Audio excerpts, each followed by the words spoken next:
Hello ladies, I am Dr. Lady Tyson, and I wish that I could be there with you today, but unfortunately I was stuck in a snowstorm, so I wasn't able to make it. But that still doesn't mean that I cannot pour into you what God has given for me to share with you on today.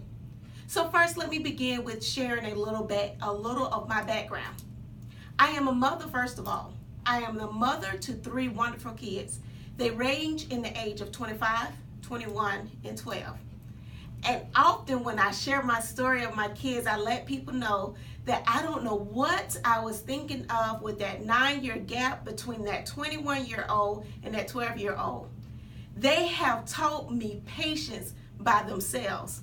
My 25-year-old, he taught me some patience as well, but that 12 and 21-year-old, they are drastically different, and they knew that I needed to understand patience, and so God gave me them so that I could learn a little patience. And that's something that you have to learn as well when you go out and you embark into your career and into the desires of your heart. Patience is critical in this life. For example, when you look at what happened to me today and I wasn't able to make it back on time, I had to have patience to figure out, well, what was the best option? And thank God for Jamila for coming up with a great idea so that we still could continue this wonderful occasion and me share my thoughts and my feelings with you. But not only am I a mother, I'm also an educator. You know, I find it really funny. I like to tell stories, and so I'll tell you a short story. My sister was always picking at me. I was the younger sister, and we know how it is with the older sister and younger sister. So she was always picking at me. She used to like punch me and pinch me and stuff. But she would always tell me something that stuck with me. She would tell me that I should have a career in education because I was always concerned and enthused and happy about being in school. And would you believe it? That's what happened. I found my why through education. I live by the motto that education is the foundation of success, because I knew that if I could gain an education in whatever I chose, it would lead to my success in life. And that's something else that I want you to remember on today, that education, no matter what shape or form it comes in, it does lead to success.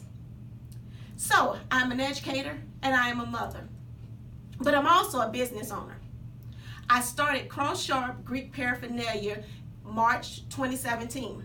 So just a few months ago. It was only an idea that came about when my daughter crossed over, thus Cross Sharp. She was the one that helped me to establish my why. I learned that my why was a legacy. I learned that my why was something that I wanted to do, which was leave a legacy beyond my kids into the lives of so many others.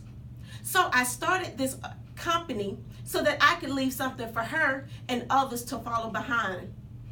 So we are a part of Zeta Phi Beta Sorority Incorporated, and this company sells Greek paraphernalia for sororities and fraternities.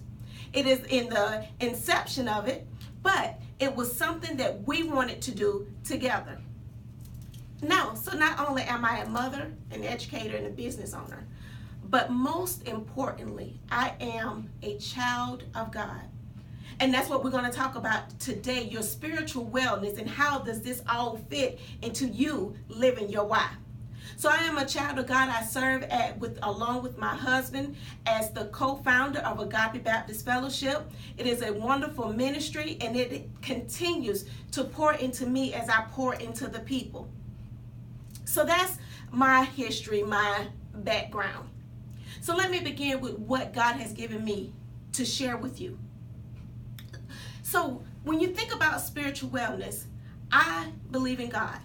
And when I'm talking about God, if you do not believe in God, feel free to take God out and put something in that you believe in. If you are Buddhist, feel free to say Buddha. If you are Hindu, feel free to put your God in there. If you are Muslim, you can say Allah. Whatever your religion is, whatever your higher being is, feel free to take out what I say and put in what you believe. Because spirituality does not only come in a Christian form, it comes in any shape or form. because it is my belief. Yes, I do believe in Jesus Christ, but I am not here to impose my beliefs on you. I am here today for you to understand why you believe what you believe and how to help you reach your goals in life.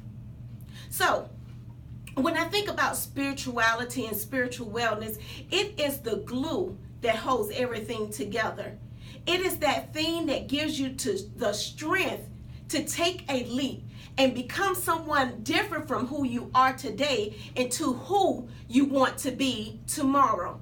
Sometimes we find ourselves in weary places. We see dead things all around us. We see obstacles in front of us. But it is that strength that comes from God that helps you to go past that dead thing, to go past that obstacle and leap into what God is calling you to be. Sometimes we're surrounded by brokenness and we're all alone.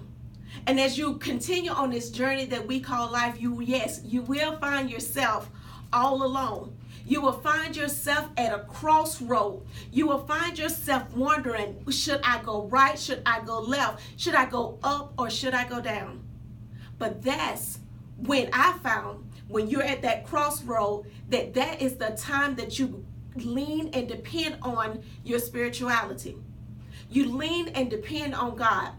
And what I like to do, I like to sit and just look at nature. I like to sit and look at the clouds. And as I look at the clouds, it reminds me that there is a God. That there is a God that sits high and look low. And if I can keep that in mind, He can do all things through Christ. So it reminds me of a Bible verse, Psalms, I believe it's 121.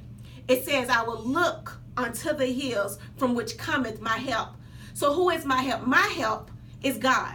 We cannot do this thing alone. We need a higher being to help us glue this all together. So beyond the gluing all together, what does this spirituality give us? Spirituality gives us the boldness to speak up. We have to speak up and say what needs to be said. We have to speak up and do what needs to be done. That boldness gives you the strength and the power to speak up. But not only that, it also gives you the confidence to know what you're talking about. It gives you the confidence and the boldness to say it with authority. When you speak, don't be shy. Don't shy away or hold your head down. Speak with confidence because it is you who have studied. It is you who have learned whatever your art is. It is you that's speaking for yourself. There is no one else that's going to speak for you the way that you can speak for you. And not only should we speak up and should we speak with confidence, but we should also speak with our body. We should stand tall and present ourselves as the leaders that we are. Yes, you might be surrounded in a room where you are the minority, but don't ever feel like you are the minority. When you walk into the room, you walk into the room with boldness. You walk with your head up high and a smile on your face. And when you walk into the room, ladies, you sit at the head of the table. You do not take a back seat to anyone because you are fearfully and wonderfully made. And because God has equipped you with something, you can have confidence in what you say and what you do. Sometimes I like to think of this heartbeat when I think about spirituality. That heartbeat is what connects us to other women. That heartbeat is what connects us to our dreams. That heartbeat is what connects us to our future. And so as you sit here, I want you to think about, what is it that I want to do? What is my purpose? For me, my purpose came over a series of events. I remember my pastor telling me, do what you're passionate about and you will never feel like you're working. And that, over the years, is what led me to live in my why. I remember I was in high school and I was sitting there one day and I was daydreaming, and I was saying that one day I'm going to be able to travel the United States. I wanted to get an RV and just travel through each state. Now, ladies, I wasn't thinking ahead. I didn't have a job. I didn't know where the money was coming from. I had no idea how much an RV cost. But that was my dream. And it took about 20 years, but now I am in a state that I've never been in before. And would you believe that I'm in this state, living and experiencing everything that Indiana has to offer, and I don't have to pay for it at all? What kind of God do we serve that he can give us our dreams and we don't even have to pay for it? It's because I am living in my why. It was because I took a leap of faith. When I was given an opportunity to do something that was totally out of my realm, I said, I can do this. I said I can do this because I am confident in the God that created me. And ladies, I want you too to be confident, because God has put something on the inside of you that no one else can take away. No one can beat you being you. So keep that confidence with you. And as I close, I want to say this one thing. Be definite. Definite in what you want out of life. Have a determination to succeed beyond measure, and be determined to live a life that when the sun sets, you can hear God say, "Well done, my good and faithful servant, well done." Thank you, ladies. I hope you enjoy the rest of your evening. Again, I am sorry that I am not able to be there with you, but I send you great wishes and well wishes. Love you.